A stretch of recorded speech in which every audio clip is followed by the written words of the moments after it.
Bible గ్రంథంలో నుండి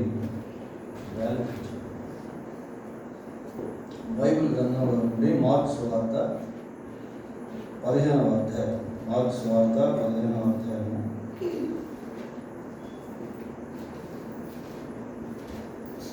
32వ వచనం.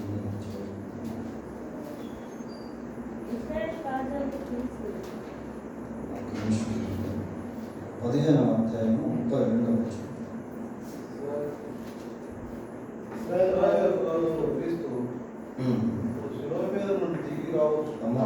ఒక్క నిమిషం కదా, మత్తయి సువార్త 15వ అధ్యాయము 32వ వచనం. అంతటా యేసు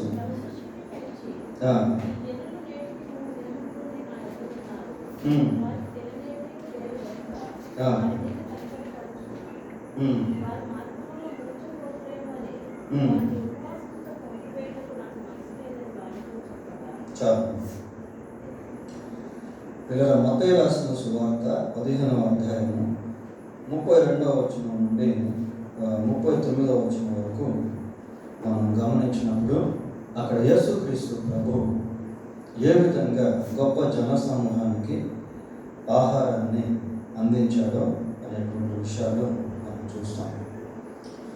మరి 4 సువార్తల్లో కూడా యేసుక్రీస్తు ప్రభు అనేకమైనటువంటి అద్భుతాలను చేశాడు. వాటిలో ఇది కూడా ఒకటిగా పరిగణించబడింది.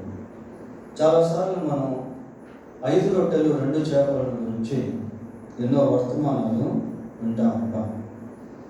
అయితే ఇక్కడ చదువుకునేటువంటి వాక్య భాగంలో 7 రొట్టెలు కొన్ని చిన్న చేపలు, దీనికి సంబంధించిన వాక్య భాగాన్ని మనం ధ్యానం చేస్తున్నాం. అంతటా యేసు తన శిష్యులను పిలిచి, ఈ జనులు నేటికి 3 దినముల నుండి నా యొద్ద ఉన్నారు. మరి యేసుక్రీస్తు ప్రభు దగ్గరికి చాలా మంది జనసమూహాలు వచ్చారు. వచ్చి వారు 8 దినాల నుండి ప్రభుతో ఉన్నారట. 3 దినాలు ప్రభుతో కూడా ఉన్నారు. ఈ విషయాన్ని ఎవరు చెప్తున్నారు? సాక్షాత్తు యేసుక్రీస్తు ప్రభు చెప్తారు. Their spending time with Jesus is counted by Jesus. యేసుక్రీస్తు ప్రభువుతో వారు గడిపినటువంటి ఆ సమయాన్ని ప్రభువు ఒక కొలత వేస్తాడు. 3 దినాలు వీరు నాతో కూడా ఉన్నారు. చూడండి, ఆ మాట ఎంత బాగుందో. ఈ జనులు నేటికి 3 దినముల నుండి నా యొద్ద ఉన్నారు. 3 రోజులు వారి యొక్క సమయాన్ని ప్రభువుతో కూడా గడిపారు. నిజంగా దేవునితో గడిపే ప్రతి క్షణము చాలా మధురమైనటువంటిది, చాలా శ్రేష్టమైనటువంటిది. బైబిల్లో దేవునితో ఎంతోమంది వారి యొక్క సమయాన్ని గడిపినటువంటి వారు కనబడతారు. ఉదాహరణకి మోషే గురించి మనం ఆలోచన చేసినప్పుడు 40 రాత్రి పగళ్ళు మోషే కొండ మీద దేవునితో తన సమయాన్ని గడిపాడు. యేసు ప్రభు మార్తా మరియా ఇంటికి వచ్చినప్పుడు మరియా యేసు ప్రభు యొక్క పాదం మీద కూర్చొని ఆయన మాటలు వినసాగుతూ తన సమయాన్ని గడిపాడు. పద్మాసు ద్వీపమందు పరదేశిగా మారిన యోహాన్ ప్రభుతో ఎంతో సమయాన్ని గడిపాడు. ఇంకెవరు లేరు ఆయనతో పాటు. అది ఐలాండ్ అన్నమాట, దీవి. దేవునితో గడిపే ప్రతి క్షణము మన జీవితంలో గొప్ప మాధుర్యతను మనకు అందిస్తుంది. వివిధ రకాల అనుభవాలు కూడా అది తీసుకుని పెడుతుంది. చూడండి, బైబిల్లో మనం దేవుణ్ణి we can see the God in different dimensions in the Bible గ్రంథంలో దేవుడిని మనము వివిధ రకాల కోణాల్లో చూడవచ్చు. God is seen in the Bible in different dimensions. వివిధ రకాల కోణాల్లో దేవుడు బైబిల్ గ్రంథంలో మనకు కనబడతాడు. ఒక్కొక్క కోణంలో ప్రభువును మనం చూస్తూ ఉన్నప్పుడు అందులో వివిధ రకాల అనుభవాలు అనేటువంటివి మనం పొందుకునేటువంటి వారంగా ఉండగలుగుతాం. ఫర్ ఎగ్జాంపుల్, ఆయన కాపరిగా, మనం గొర్రెలుగా. ఆ దృశ్యాన్ని మనం గమనించినప్పుడు మనకు వెంటనే మన హృదయంలో 23వ కీర్తన మనసుకు వచ్చేస్తుంది. యెహోవా నా కాపరి, నాకు లేమి కాదు. ఆ కీర్తన మనం చదివినప్పుడు మరి దేవుడు మనకు కాపరిగా, మనం ఆయనకు గొర్రెలుగా ఉన్నప్పుడు అనుభవం ఎలా ఉంటుంది అనేది ఆలోచిస్తే అది చాలా మాధుర్యంగా ఉంటుంది. యేసు ప్రభు యోహాను సువార్త 10వ అధ్యాయంలో మాట్లాడుతూ ఏమంటాడంటే, నా గొర్రెలు నా స్వరము నేను వాటిని ఎరుగుతున్నాను, అవి నన్ను వెంబడించును. ఒక రిలేషన్షిప్ అంటే దేవుడు మనకు కాపరిగా ఉన్నట్లయితే మనము ఆయన స్వరాన్ని వినేటువంటి వారంగా ఉంటాం, ఆయన్ని వెంబడించేటువంటి వారముగా ఉంటాం, ఆయన ద్వారా ఎరగబడినటువంటి వారంగా ఉంటాం. ఎవరైనా ప్రభు దగ్గరికి వచ్చి వీరు నీకు తెలుసా, ఈమె నీకు తెలుసా, ఈయన నీకు తెలుసా అంటే ప్రభువు అవును, ఎస్ ఐ నో అవును, ఆమె నాకు తెలుసు. గొర్రెలు కాపరి గొర్రెలను ఎరిగినటువంటి వాడుగా ఉన్నాడు. ఇంకా బైబిల్లో మనం దేవుణ్ణి ఒక తండ్రిగా చూడగలుగుతాము.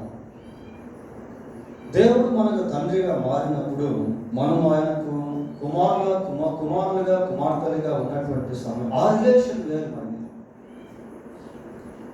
ఆ రిలేషన్లో దేవుని యొక్క ప్రేమను మనం అనుభవించేటువంటి వారంగా ఉంటాం, దేవుని యొక్క దిద్దుబాటును మనం అనుభవించేటువంటి వారంగా ఉంటాం.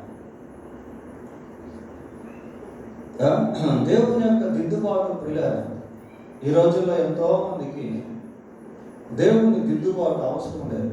దేవుని ఆశీర్వాదం అయితే కావాలి కానీ దిద్దుబాటు అవసరం లేదు. అందుకే కొద్దిమంది జీవితాలు ఎలా ఉంటాయంటే ఎప్పుడు చూసినా ఒకే విధంగా ఉంటాయి. ఎందుకంటే వాళ్ళు సరిచేయబడట్లేదు, వాళ్ళు దిద్దబడట్లేదు. వాళ్ళకి దేవుని గద్దెంపులు అస్సలు ఇష్టం ఉండదు, దేవుని శిక్షణ అస్సలు ఇష్టపడలేదు.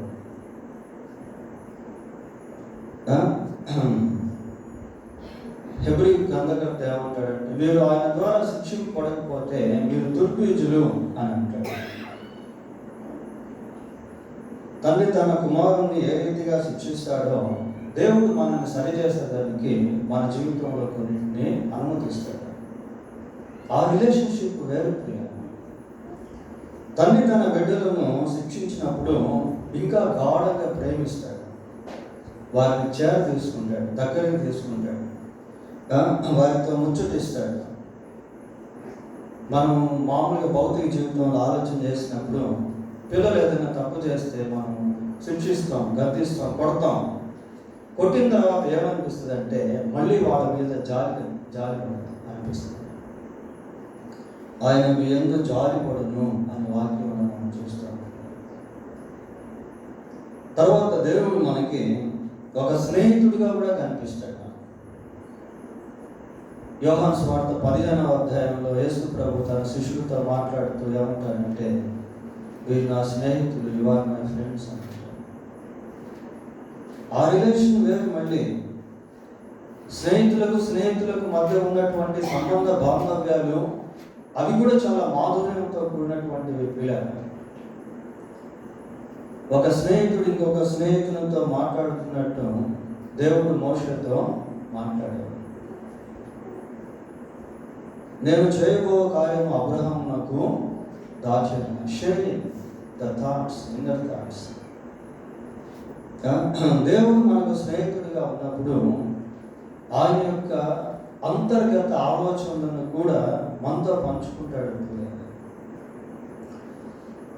అబ్రహాము దేవునికి స్నేహితుడిగా పిలువబడ్డాడు కాబట్టి అబ్రహాము గురించి దేవుడు మాట్లాడుతూ అంటున్నాడు, నేను చేయబో కార్యమును అబ్రహామునకు దాచాను.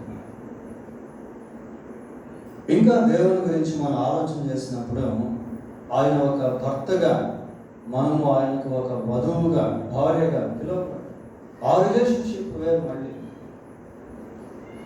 భార్య భర్తల మధ్య ఉండే పవిత్రమైనటువంటి ప్రేమ, భార్య భర్తల మధ్య ఉండేటువంటి ఆ సంతృప్తి, భార్య భర్తల మధ్య ఉన్నటువంటి ఆ ఏకత్వము, అది డిఫరెంట్ మళ్ళీ. కనుక దేవునితో మన సమయాన్ని గడిపే కొద్దీ దేవుడు వివిధ రకాలుగా మనకు అర్థమవుతూ వస్తూ ఉంటాడు. ఒక్కొక్క కోణంలో ఒక్కొక్క అనుభవాన్ని మనం ప్రభువుతో పొందుకునేటువంటి వారంగా ఉండగలుగుతాం. సరే, ఇక్కడ యేసు ప్రభు తన యొద్దకు వచ్చినటువంటి వారిని గురించి మాట్లాడుతూ అంటున్నాడు, ఈ జనులు నేటికి 3 దినముల నుండి నా యొద్ద ఉన్నారు.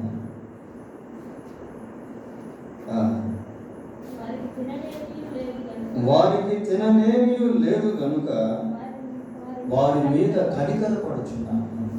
వారికి తిననేమీ లేదు కనుక వారి మీద కనికరపడుచున్నాను.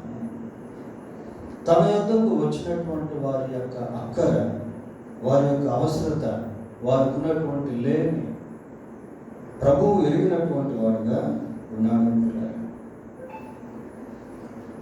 3 దినములు యేసుక్రీస్తు ప్రభువుతో ఉన్నటువంటి వారికి ఏమి లేదట, తినేదానికి ఏమి లేదట.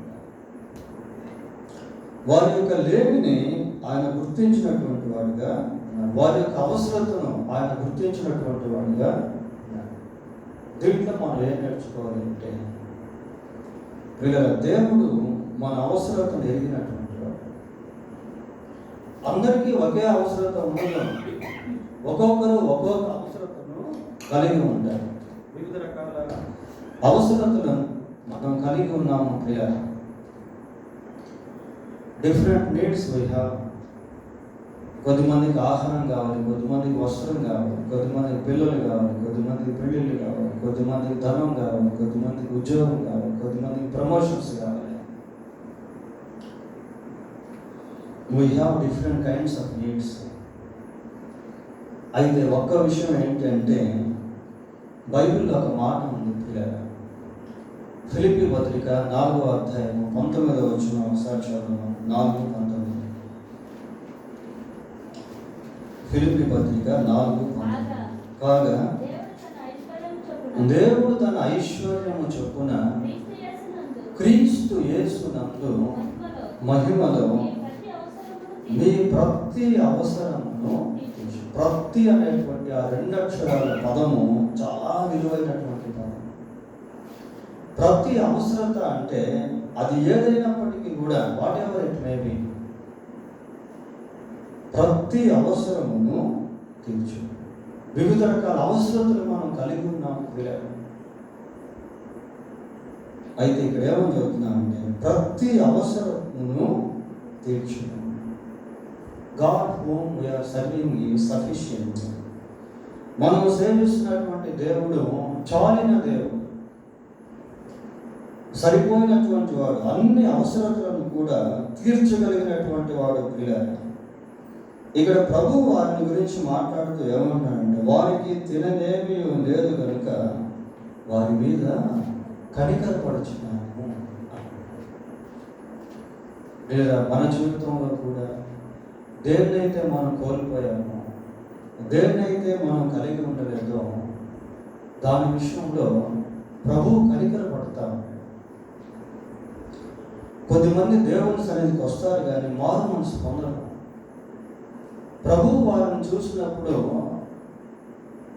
వారి యొక్క భవిష్యత్తుని గురించి ఆలోచన చేసినప్పుడు, వారు చనిపోతే ఎక్కడికి వెళ్తారో, నిత్య నరకానికి వెళ్ళిపోతారు. అది చూసినప్పుడు కూడా దేవుని కనికరం కలుగుతుంది. మన జీవితంలో ఎన్నో అవసరతలు మనం కలిగి ఉన్నాం. దాని విషయంలో కూడా ప్రభువు ఎలా ఉన్నాడు అంటే, కనికరపడేటువంటి వాడుగా ఉన్నాడు. We can receive everything in God's compassion. దేవుని యొక్క కనికరంలో నుండి మనం సమస్తాన్ని పొందుకోగలుగుతాము.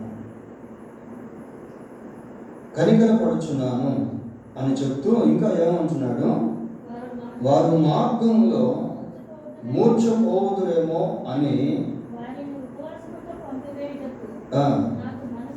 నాకు మనసు లేదని వారితో చెప్తున్నాను. ఎంత చక్కగా యేసుక్రీస్తు ప్రభు తన శిష్యులతో అక్కడికి వచ్చినటువంటి వారిని గురించి మాట్లాడుతూ ఉన్నారు. అక్కడికి వచ్చినటువంటి వారిని ఇంకొక రకంగా గెస్ట్గా ప్రభు చూస్తున్నట్టుగా కూడా మనం అనుకోవచ్చు, అతిథులుగా. దేవుడు నిజంగా మనిషిని చాలా గౌరవిస్తాడు. సమూయేలు బాలుడిగా ఉన్నప్పటికీ ఒరే విరే అని పిలవల, ఏమని పిలిచాడు? సమూయేలు సమూయేలు అని పిలిచాడు. బాలుడే, చిన్నవాడే, కానీ ఎంత గౌరవపదంగా మాట్లాడాడో చూడండి. పాపంలో పట్టబడినటువంటి స్త్రీని ప్రభు దగ్గరికి తీసుకుని వస్తే ఆమెను అమ్మా అని సంబోధించాడు. వారు మార్గంలో మూర్ఛపోవుదురేమో, వారు మార్గంలో మూర్ఛపోవుదురేమో అంటే జీసస్ రికగ్నైజెస్ దేర్ కండిషన్. వారి యొక్క స్థితిగతులను ప్రభువు ఎరిగినటువంటి వాడుగా ఉన్నాడు. మూర్ఛపోవుదురేమో మానసిక సంబంధమైనటువంటి కండిషన్స్, స్థితిగతులు ఆయన ఎరిగి ఉన్నాడు. మన మనస్సుకు సంబంధించినటువంటి, మన వేదనకు సంబంధించినటువంటి, మన బాధకు సంబంధించినటువంటి, ఎవరికి చెప్పుకోలేనటువంటి క్షోభ హృదయంలో ఉండవచ్చు. ఎవరికి చెప్పుకోలేనటువంటి సమస్యలతో సతమతమవుతూ ఉండొచ్చు. ఏం చేయాలో అర్థం కానటువంటి పరిస్థితులు గుండా వెళుతూ ఉండొచ్చు. మనిషిని చూసినప్పుడు కొన్నిసార్లు భౌతిక సంబంధంగా చూడగలడు, కానీ మనసును చూడలేడు. అంతరంగంలో ఉండేటువంటి గాయాలను ఏ వైద్యుడు కూడా చూడలేడు, కానీ యేసుక్రీస్తు ప్రభువు మాత్రము చూడగలుగుతాడు. వారు మార్గంలో మూర్ఛపోవుదురేమో, వారి పైన కన్సర్న్ అనేటువంటిది ప్రభువు చూపిస్తాను. పేతురు రాసిన మొదటి పత్రిక 5వ అధ్యాయం, పేతురు రాసిన మొదటి పత్రిక 5వ అధ్యాయము 7వ వచనం. ఆయన మిమ్మును గూర్చి చింతించుచున్నాడు గనుక మీ చింత యావత్తు ఆయన మీద. ఆయన మిమ్మును గూర్చి చింతిస్తాడు. దేవునికి సొంత చింతలేమీ లేవు ప్రియులారా. ఆయన చింత ఏంటి అని అంటే ఆయనకు సంబంధించినటువంటి వారి విషయంలో ఉండే చింత. ఎందుకు వారి గురించి చింతిస్తున్నాడంటే వారు చింతిస్తున్నారు కాబట్టి. కుమారుడికి ఆరోగ్యం బాగలేదు, తండ్రికి ఆరోగ్యం బాగున్నా కుమారుడిని బట్టి అనారోగ్య పరిస్థితిని అనుభవిస్తూ ఉంటున్నారు. అర్థమైందా రిలేషన్ అనేది? తండ్రి ఆరోగ్యంగానే ఉన్నాడు, కానీ కుమారుడికి ఆరోగ్యం బాగలేదు. అయితే ఆ తండ్రి హృదయం ఎలా ఉంటుంది అంటే కొన్నిసార్లు ఏమనిపిస్తుందో తెలుసా, అరే ఇతనికి వచ్చిన జబ్బు నాకు వచ్చుంటే బాగుండేది అనిపిస్తుంది. అంత అఫెక్షన్. యేసు ప్రభు సిలువ వేయబడేటువంటి సమయంలో ఆయన పొందినటువంటి దెబ్బలు, ఆయన అనుభవించినటువంటి వేదన, అవన్నీ ఆయనకు సంబంధించింది కావు. ఆయనకు సంబంధించింది కావు ప్రియులారా. మానవ జాతికి సంబంధించినటువంటి వాటిని ఆయన అనుభవించాడు. ఆయన కొట్టబడాల్సిన పని లేదు, కన్నీరు కార్చాల్సిన పని లేదు, సిలువ వేయబడాల్సిన పని ఆయనకు లేదండి. అందుకే ప్రవక్త అంటాడు, మన అతిక్రమ క్రియలను బట్టి ఆయన గాయపరచుకోడు, మన దోషములను బట్టి ఆయన నలగొట్టబడి. అసలు చూడండి వచ్చిన ఆయన మిమ్మును గురించి చింతించుచున్నాడు కనుక మీ చింత యావత్తు ఆయన మీద వేయండి. కొన్నిసార్లు మనం వెయ్యం పిల్లలు వాక్యం చదువుతానే ఉంటాం, వింటానే ఉంటాం, కానీ ఆ చింత లేదో మనమే మోస్తాం. ఆ చింత లేదో మనమే మోస్తూ ఉంటాం కాబట్టి ఇంకా మనం కృంగిపోతూ ఉంటాం. చింతలు చాలా డేంజర్. అవి ఏం చేస్తాయంటే ప్రాణాన్ని కృంగతీస్తూ ఉంటాయి, నలిపేస్తూ ఉంటాయి. ఎప్పుడైతే ప్రభువు మీద వేస్తామో ప్రభువు వాటిని తీసుకుంటాడు. ప్రభువు వాటిని తీసుకుంటాడు. పిల్లలు మనకు విడుదల అనేటువంటిది ఇస్తాడు. పిల్లలు లేరు. హన్న షీలోకు వెళ్తున్న ప్రతిసారి ఎంతో దుఃఖం, ఎంతో బాధ, ఎంతో వేదన అనుభవిస్తా. ఒక రోజు వచ్చింది. ఆ రోజు నేరుగా దేవుని సన్నిధికి వెళ్ళి తన చింత అంతా కూడా, తన వేదన అంతా కూడా కుమ్మరించేసింది. ఫ్రీ అయిపోయింది. నాటి నుండి దుఃఖముఖిగా ఉండుట మానేను అంటుంది. ఆ చింతలు అసలు ఎట్లా పోయింది, ఆ వేదన ఎట్టపోయిందో తెలియదు, ఆ బాధ ఎట్టపోయిందో తెలియదు. పిల్లలు ఎప్పుడైతే దేవుని సన్నిధిలో కుమ్మరించేసిందో ఆమె ఫ్రీ అయిపోయింది. అప్పుడు దాకా మోసిందాన్ని. అక్కడి నుంచి దేవుడు తన కార్యాన్ని స్టార్ట్ చేసింది. ఆ చింత ఎప్పుడైతే దేవుని సన్నిధిలో కుమ్మరించిందో అక్కడి నుండి దేవుడు తన కార్యాన్ని స్టార్ట్ చేశాడు. మరి అంతకుముందు ఎన్ని సంవత్సరాలు షీలోకి వచ్చిందో మనకు తెలియదు. ఆమెకు వివాహం ఎన్ని సంవత్సరాలు అయిందో అది కూడా మనకు తెలియదు. ఆమె తర్వాత పెళ్లి నాకు ఎంతో మంది పిల్లలు ఉంటాయి. దేవుడు ఆశ్చర్య కార్యాలు చేసేటువంటి వాడు పిల్లలు మనకు అర్థం కాదు. శిష్యులను పిలిచి అంటున్నాడు, వాళ్ళ దారిలో మూర్చిపోతారేమో, వారిని ఉపవాసంతో పంపించడము నాకు మనసు లేదు. నెక్స్ట్ వచ్చిన చదవండి.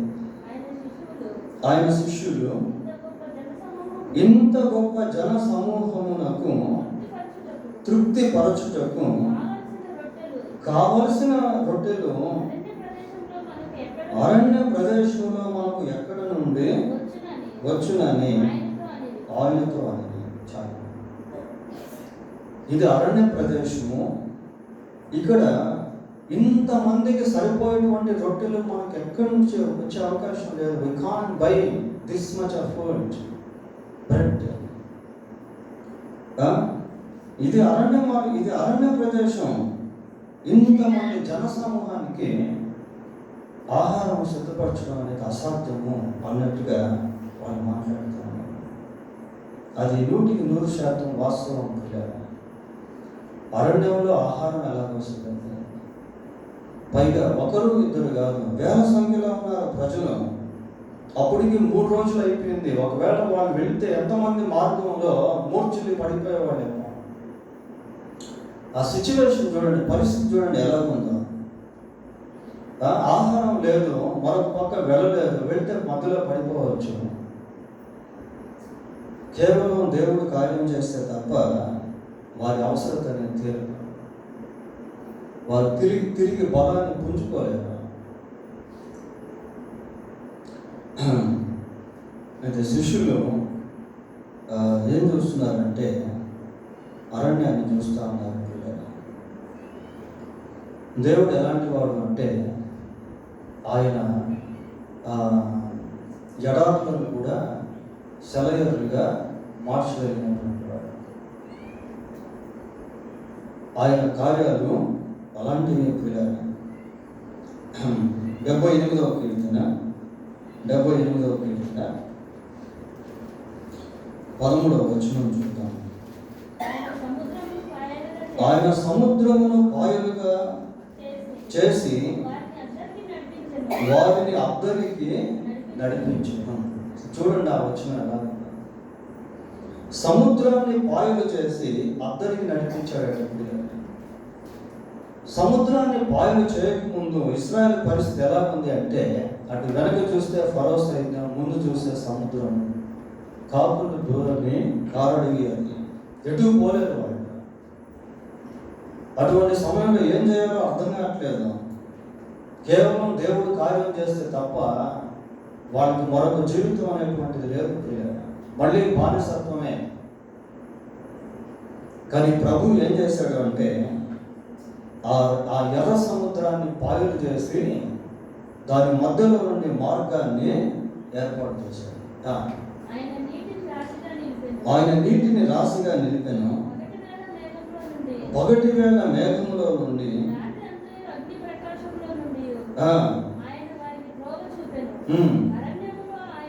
అరణ్యములో ఆయన బండను చీల్చి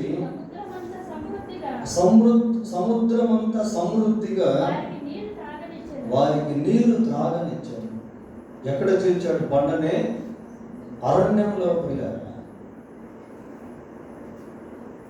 మళ్ళొకసారి చదవండి. అరణ్యంలో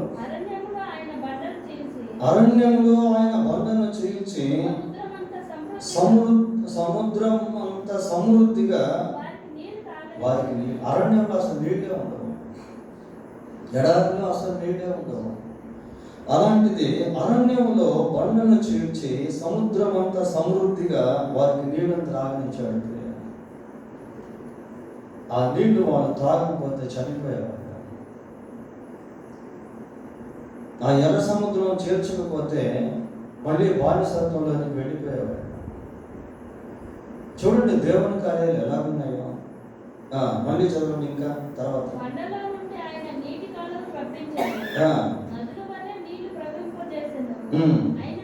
చాలు. 23వ వచనం కూడా చదువుదాం.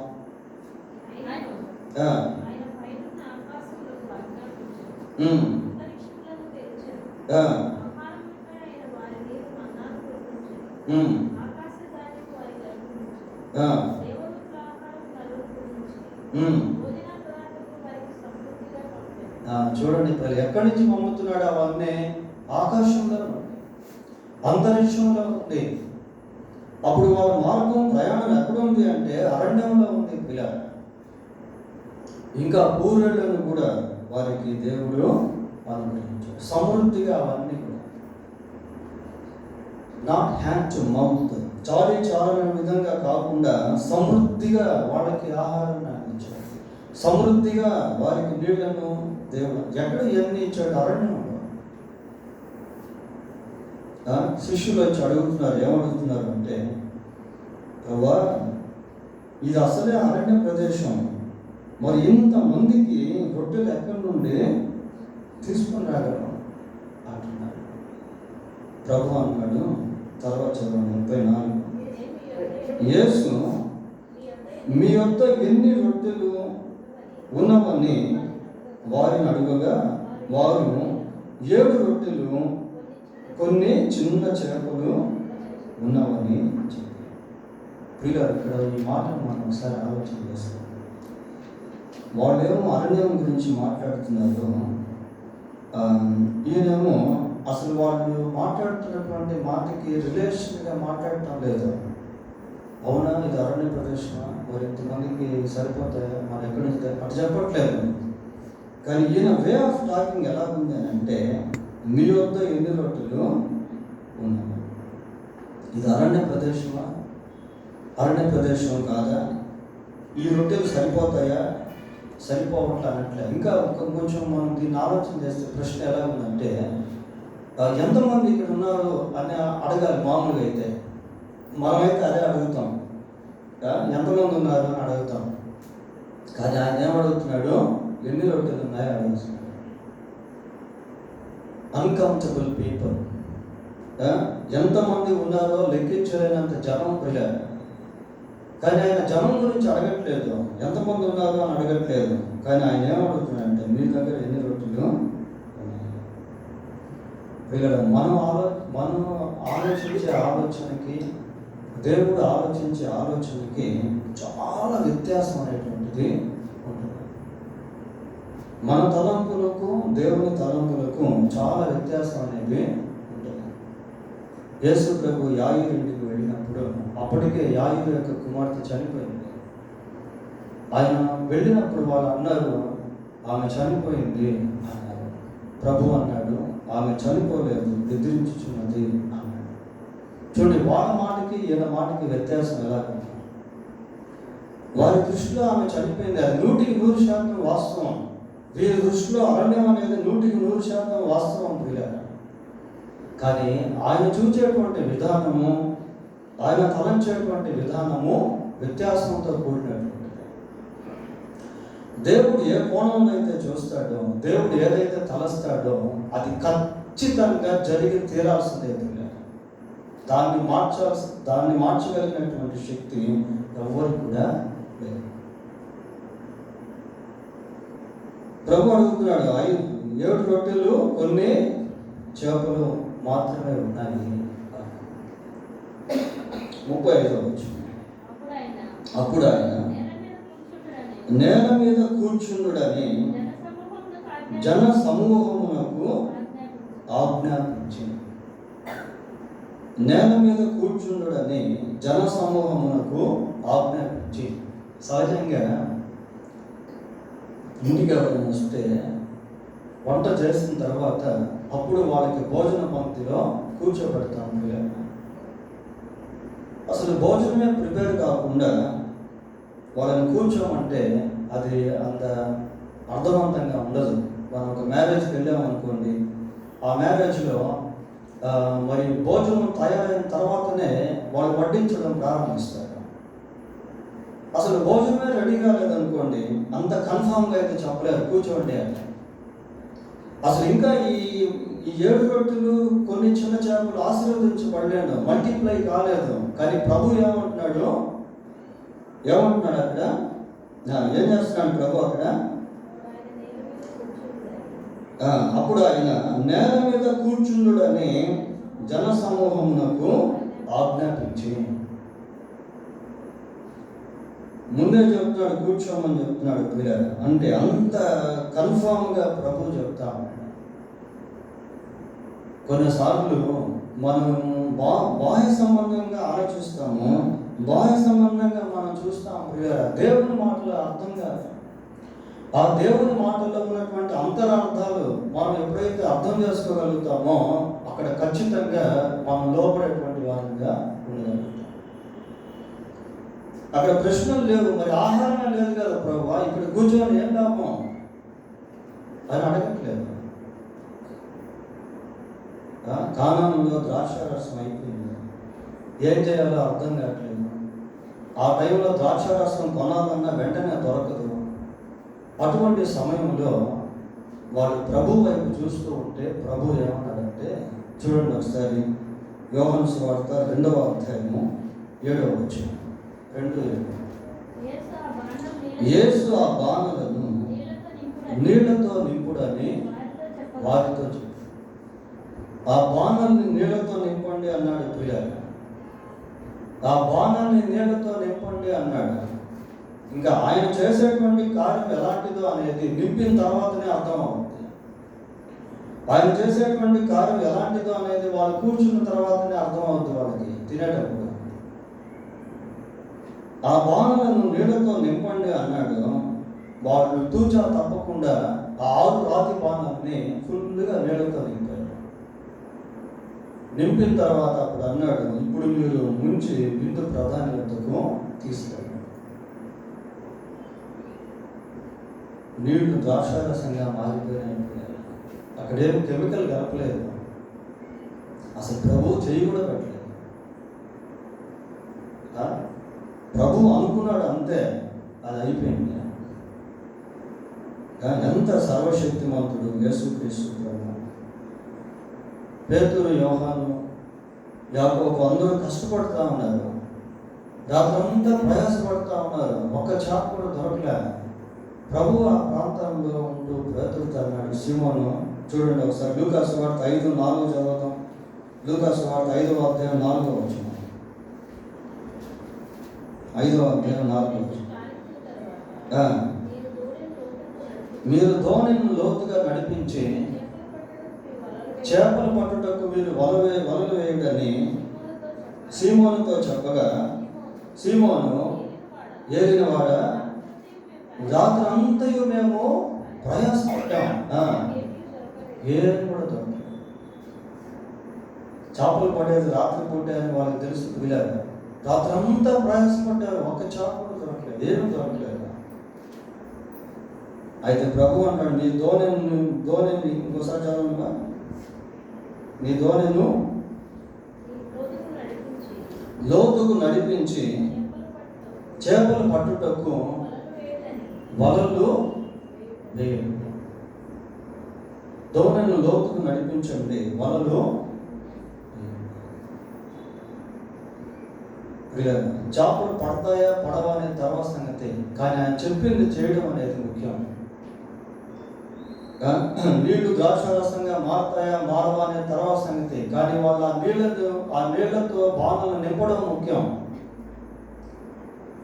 ఇక్కడ యేసుక్రీస్తు ప్రభు జనసమూహాన్ని చూచి ఏమంటాడంటే, వాళ్ళని నేల మీద చదవండి ఒకసారి వాక్యం.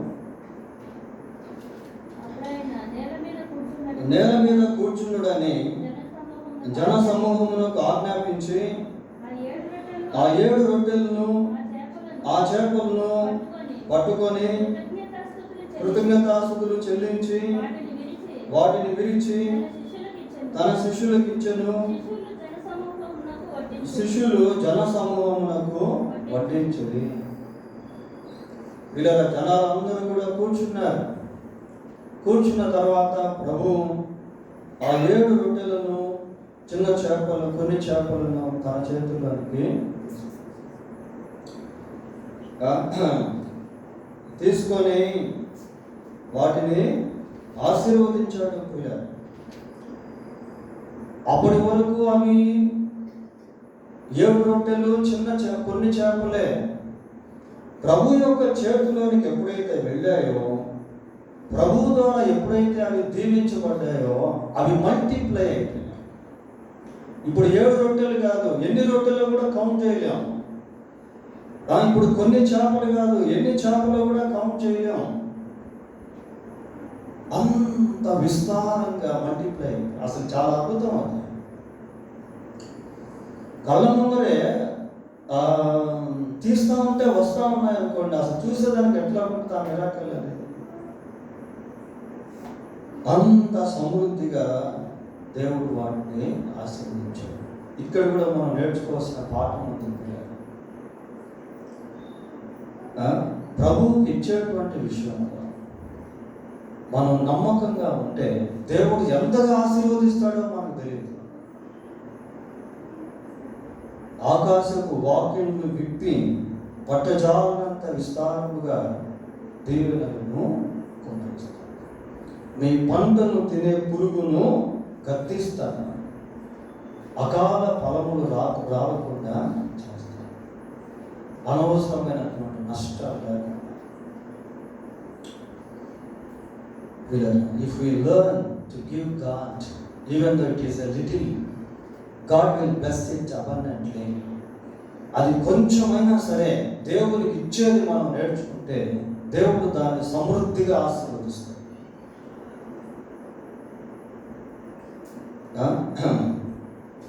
ప్రభువు చేతిలోకి వెళ్ళక ముందు అవి 7 రొట్టెలే, వెళ్ళిన తర్వాత ఎన్ని రొట్టెలో తెలియదు. 37వ వచనం, వారందరూ తిని తృప్తి పొందిన మీదట మిగిలిన ముక్కలు 7 గంపల నిండా ఎత్తారు. అందరూ తిన్నారు. పిల్లలు ఎంతవరకు తిన్నారు అంటే తృప్తిగా తిన్నారు. బైబిల్లో మాట, యెహోవా ఆశీర్వాదం ఐశ్వర్యం ఇచ్చుకున్నాడు. ఐశ్వర్యం అంటే ఎంత ఉందో కూడా తెలియనటువంటి పరిస్థితి, తెలియనటువంటిది. అందరూ కూడా సమృద్ధిగా తిన్నారు, ఇంకా మిగిలిపోయాయి. ఎంతమంది తిన్నారట? కింద వచ్చిన చదవండి, ముగిద్దాం. స్త్రీలను పిల్లలను కాక తినిన వారు 4,000 మంది పురుషులు. స్త్రీలను పిల్లలను కాక తినినటువంటి వారి పురుషుల సంఖ్య ఎంత అంటే 4,000. సహజంగా ఏ మీటింగ్లోకైనా మనం చూసినప్పుడు చాలా వరకు పురుషుల కంటే స్త్రీలు ఎక్కువ ఉంటారు. పిల్లలు కూడా ఎక్కువగానే ఉంటారు. ఒకవేళ మనం ఉరామారిక క్యాల్కులేట్ చేస్తే పురుషులు 4,000 మంది అనుకోండి, స్త్రీలు 6,000 మంది, కనీసం 5,000 మంది, పిల్లలు 1,000 మంది, ఇంచుమించు 10,000 మంది. వీళ్ళకి అంతమందికి సమృద్ధిగా అవి వడ్డించబడ్డాయి.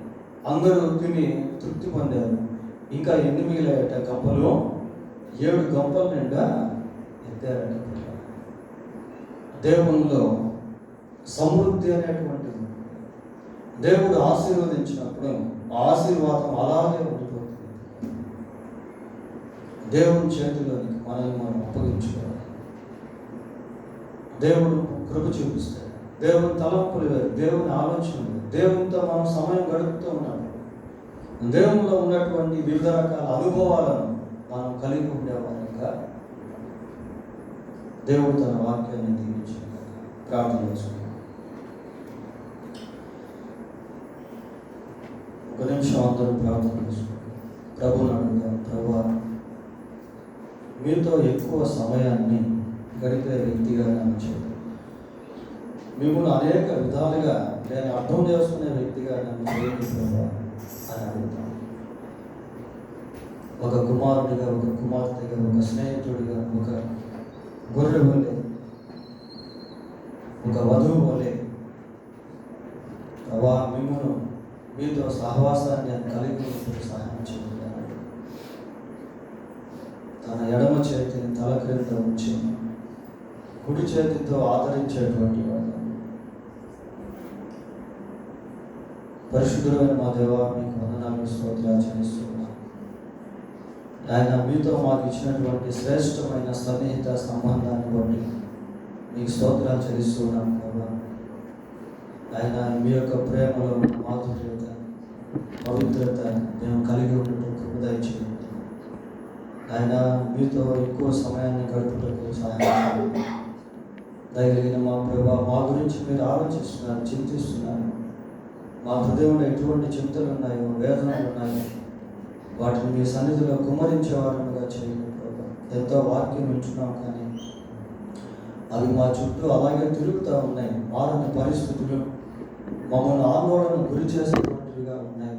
ఏం చేయాలో అర్థం కానటువంటి పరిస్థితి ప్రభా, మీ వైపు మాకు నేర్పించండి. మా చింతని యావత్తు మీ మీద ఎలా వేయాలో, మీ సన్నిధిలో మా హృదయపు వేదనలను ఏ విధంగా కుమ్మరించాలో మాకు నేర్పించండి ప్రభా. సహాయం చేయండి నాయన, కనికరించండి ప్రభా. ప్రతి సమస్యకు మీ దగ్గర పరిష్కారం. మా తలంపులు వేరు, మీ తలంపులు వేరు.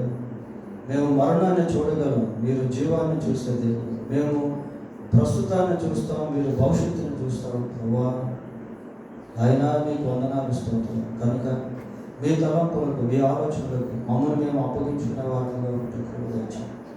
మీరు ఎలా కార్యం చేస్తారో మాకైతే తెలియదు, కానీ మీరు చెప్పింది మేము చేయగలుగుతాం. మీరే కనికరించి మా అందరికీ సహాయం చేయండి. మా రక్షకుడైన యేసుక్రీస్తు పరిశుద్ధమైన నామములో ప్రార్థన చేస్తున్నాం తండ్రి. ఆమేన్.